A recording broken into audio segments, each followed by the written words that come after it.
Hello, everybody. I'm here today with Brandon Hudson. He's owner of several businesses to include the Goddard School in Richmond, Simple Interventions, and several Marco's Pizza establishments.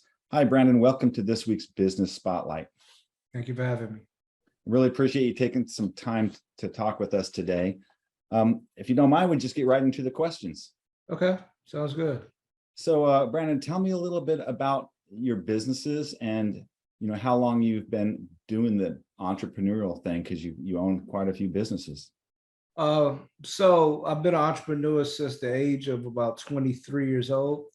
So I worked a little bit in the corporate, probably about 3-4 years out of college, and then I started my first business early on, and that was in the mental health field, which I'm still involved in today by way of Simple Intervention, which merged with Second Chance, so now it's called Second Chances. And I'm still involved in mental health. And then also, I own 6 Marco's Pizza along with a business partner of mine. And we're continuously expanding, have about 7 more to do here in the next year and a half.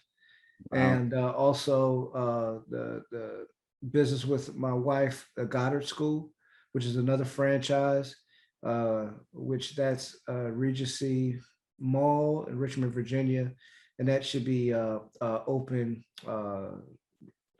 late this year, early next year. Excellent. So quite a few franchises. Tell me a little bit about why you've chosen franchises. Well, to me, franchise is business in a box, right? And so it doesn't eliminate the work that has to be done or the finances, but it kind of mitigates the risk a little bit because it's a proven method. And so for us, it's about aligning ourselves with brands that we believe in, brands that are continuously growing, and also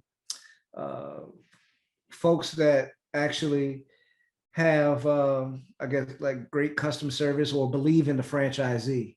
So with franchising, it's a partnership, but there's that oversight, and they kind of give you all the bullet points and the step by steps to be successful. It's up to you to go out and execute and do the work so we just find it highly profitable, and it helps us out significantly going into franchising. Yeah, absolutely.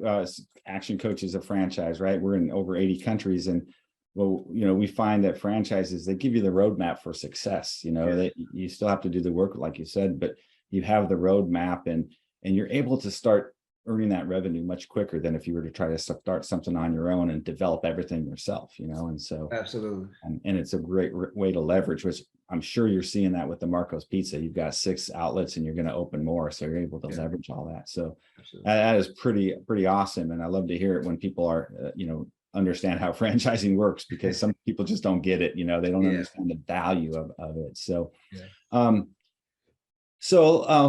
let's talk about the Goddard School here, and who do you serve on that? I mean, really, who's your best customer? Who's your target audience for that? Well, really, is parents. The Goddard School starts from 6 weeks and go up to 5 years old, and so we handle all of the early childhood education and it is kind of a premier childcare. So it's not just a daycare; it's more of a premier facility. And it's pretty much parents. I mean, we don't kind of box it in saying income levels or just parents that's looking for a great start for their children's future. Typically send them to the Goddard because they kind of learn through play. All of me and my wife's kids went through the Goddard School, and it was pretty much a lived experience, with our kids, and we've seen how that catapulted them into their elementary education, and how they were so prepared for school. And so it was a brand that we not only seen from the outside, but we lived it, and we believe. Yeah. Is that why you decided you wanted to get into owning one, is because of that experience? Absolutely, absolutely. Me and my wife, the businesses that we get involved with is businesses that we typically either use, we have a lived experience, and that we have significant belief in that brand or product. Yeah, excellent. So, with quite a few businesses, especially the pizza, Marco's Pizza and all those units, um, how did COVID, affect you, and what are a couple actions that you took because of the pandemic? So I will say this: with pizza, the adverse happened. Our Mhm. sales went through the roof. So it was one of the uh, businesses that was set up for a pandemic, right? We do delivery, carry out. And so there were a lot of things that we were doing for the community. But when that happened, we kind of stepped up, right? You had all of your teachers, um, we had community workers, firemen, and things like that Mhm. that we donated a lot of pizzas to. But during the pandemic, we seen that a lot of restaurants unfortunately shut down, a lot of sit down eateries and things like that closed. And so people still, needed food, and people still needed to pizza's one of those kind of like I call it bring the family together, Right. right? Yeah. It's a uh, Friday night lights type of thing. And so what we do is we bring all of our staff together, and not only we figured out what we need to do for the community during the pandemic, and we absolutely did that. Yeah. So you're, already doing delivery, right? So Yeah. some restaurants weren't doing delivery. They had to pivot. They had to figure out how to box their stuff, how to change their systems that they had in place, and kind of reinvent. But you guys already had that set up. But was there any challenge with the volume that you had to start doing? Yeah, well, the challenge was with staffing, Mhm. because we're still in a pandemic, right? And Right. so um, a lot of people, we had to take extra measures to make sure we were being safe, mask and gloves. And in the beginning, nobody really knew, do we stand next to this person? Do we, Mhm. uh, uh, handle all the gloves with boxes, deliver? You know what I mean? So we had to take a certain protocols to learn about the pandemic and how we could best serve our customers. And again, to go back to the original, that's why franchising is somewhat effective, because you had corporate folk giving us direction on what we need to do as a franchise to move forward. Mhm. So we did have staffing issues because some people just wasn't comfortable working in the an environment. But then I think that was probably the bigger one of our issues. The volume did increase, but our team is just excellent, and we were able to kind of handle it. Handle the volume and get to the consumers and make sure that we didn't skip a beat. Yeah, that's awesome. I mean, and we saw that too. We saw there were certain industries that actually really boomed through the pandemic, and others that just died from it. But so Absolutely. pick any one of the businesses that you have. What has been the biggest issue you had to overcome? Uh, well, I guess I'll pivot to the mental health. Um, the biggest issue, I think, in my professional career is it's always things that you cannot control, right? We like to measure 3 times and cut once, train the staff, pretty much customer service, making sure the customer's happy. But it's certain things that you can't control, right? And I think it was about 4 or 5 years ago in Virginia, the MCOs started to pull networks from providers. And so, it's just kind of like doctor's office. We're with several different credentialed and contracted with several different networks. And for whatever reason, they were kind of tightening theirs. And so they were just pulling networks, which caused me as a business owner kind of try to pivot to figure out, okay, what can we do to still service our clients? Can we partner with somebody else who's in network to be able to, it just caused us to start thinking outside the box, right? You couldn't function as normal. We lost a significant amount of revenue doing that. But then by us kind of pulling the team together, and I as a business owner, I take more of a democratic approach. I don't have all the answers. I don't know everything. We kind of sit together as a team and figure out, okay, what's the best thing that we need to do given these circumstances? And we pulled together as a team and ended up increasing the revenue instead of it going the latter. But that was one of the most challenging moments, when we're credentialed with 5 or 6 different MCOs and they start pulling those MCOs. We just had to figure out how we needed to pivot as an organization and the things that we need to do and who we need to partner with to be able to come out of this thing on the other side better than before. Yeah, I love what you said about, pulling the team together and the fact that you don't know everything. We say this thing, these 2 words, I know, which is the worst things you can say as a business owner. Because when you say that, you're shutting off any opportunity, right, to learn. And being able to give your employees that freedom to be, take initiative, right, and give what their thoughts are and give them that latitude, right, underwrite those honest mistakes so that they take initiative, because that's how you build future leaders. So I love the fact that you said that. So during this process, what have you learned about yourself during this journey? It's just, I guess, resolve. In business, there's risk, there's ebbs and flows, there's highs and lows.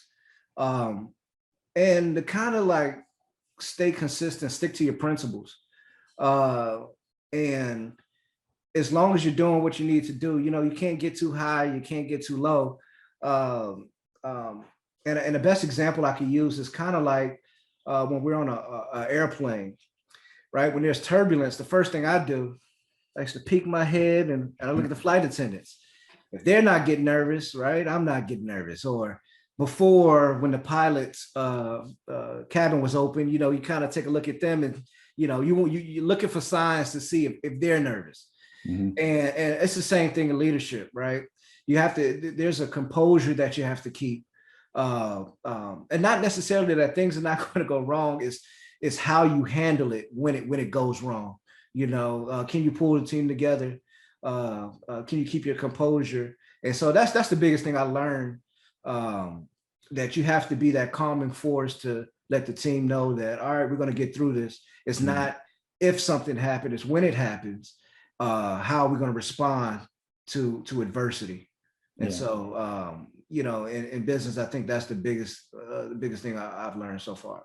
Yeah, and so much of adversity through that pandemic that everybody had to learn. So that's right. Being able to lead your team is super important. So what's the future look like, and what do you see as the main challenges moving forward? For me, and my wife asks me this all the time, like, when are you going to stop? I told her never. Or they asked me, which is my favorite project, or which is my favorite business. I always say the next one, right? It's for me, it's just keep pushing forward, opening up opportunities up, and also being able to give back, specifically as a African-American entrepreneur and a young one at that. I understand that I want to be able to give or show to the younger generation or lower income what's possible, right? And So, we do speaking engagements. I think it's important to kind of, as you have success in business and as you learn new things, to reach back and to teach the generation that's coming behind you, so that they're set up for success, or they know what's possible. A lot of the times, children, particularly in the African American community, they just don't know what's possible, and a lot of times they just see athletes or maybe movie stars as a form of success, and they don't know that entrepreneurship is an avenue.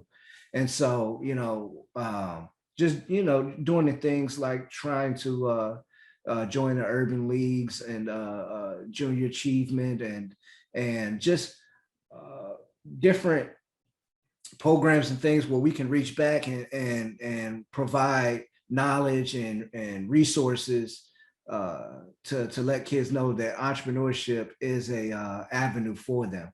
And so ultimately, that and philanthropy.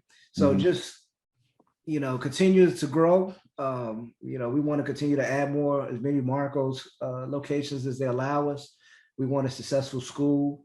Right now we're managing the mental health businesses, and we just want all of them to be extremely successful, and to be able to leave something back to our children, and not only in assets but knowledge as well. Yeah, I mean, building a legacy is amazing. That's what you're doing. And you mentioned the fact that want to show the younger generation, because when you think about it, school, whether it's grade school, high school, even college, all it does is teach you how to get a job. Yeah. Nothing out there teaching you how to be an entrepreneur. We actually have a nonprofit, our Action Coach Foundation, where we have a young entrepreneur Smart Start system, which is a free program for kids between 12 and 22 to get amazing business training, the stuff that we go through as business coaches, and learn how to become an entrepreneur. Oh, that's excellent. Yeah, because our founder, Brad Sugars, he started like you, really young, 21 years old. And entrepreneurship is a avenue that nobody talks about really in school, and they really should. It's really a shame. So I love what you're saying and what you're doing, because it's linked so much with what we do. So what advice would you give anyone thinking about going into business? For me, it's the biggest thing is just take the first step. A lot of us overthink it, right? I have people that they just plan and plan, spend so many years planning, you know what I mean? Get out there, you miss 100% of the shots you don't take. And so, that's what I always say. You got to put one foot in front of the other, and not necessarily saying figure it out as you go. That's how I did. But you got to get in the game, no matter what that is. You have to be able to get in the game. And then, I always talk about continuously to educate yourself. Don't feel like you know everything, because you never do, and you can learn from anybody. Right. And so continuously to learn from other people, continue to network, build new relationships. That's important, because that provides access. And, also, like I said before, it's, once you get to where you get to, or even before then, take the knowledge and turn back and help somebody else come back. That's coming up the rear. I think that's extremely important, to be able to reach back and to give back, and through knowledge or teaching, or even financial resources, whatever the case may be. But I think that's extremely important. Yeah, I mean, having that abundant mindset, knowing that there's more to go around, and you only get what you give, right? So exactly. So that's pretty awesome. So, hey, last question: any offers that you'd like to include in the newsletter? Offers as far as what? Like, you mean? Oh, I mean, anything, if you have any specials going on with any of your, with your pizza or Oh, okay. anything with the Goddard School opening, anything that you'd like to, Okay, have. well, the Goddard School is filling up pretty fast. Like I said, we're opening in late winter with construction. We haven't nailed down a timeline. The closer it gets, the better we'll be able to nail that down. Mhm.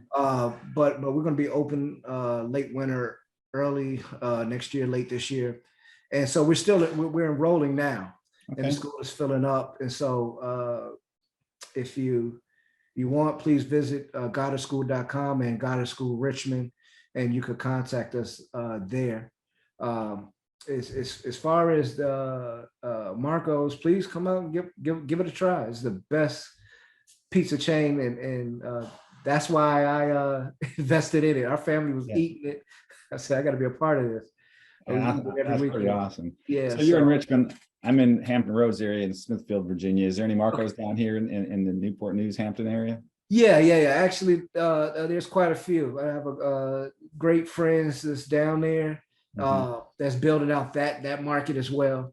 Me and my partner, Damien, we're building out Richmond and Roanoke and Lynchburg, Virginia. Okay. Yeah. Awesome. Yeah. Well, Brandon, that kind of wraps up the interview. Really nice job. I appreciate all your input and knowledge that you talked about today. Just a great interview. I appreciate it. Thank you for having me. I really appreciate it.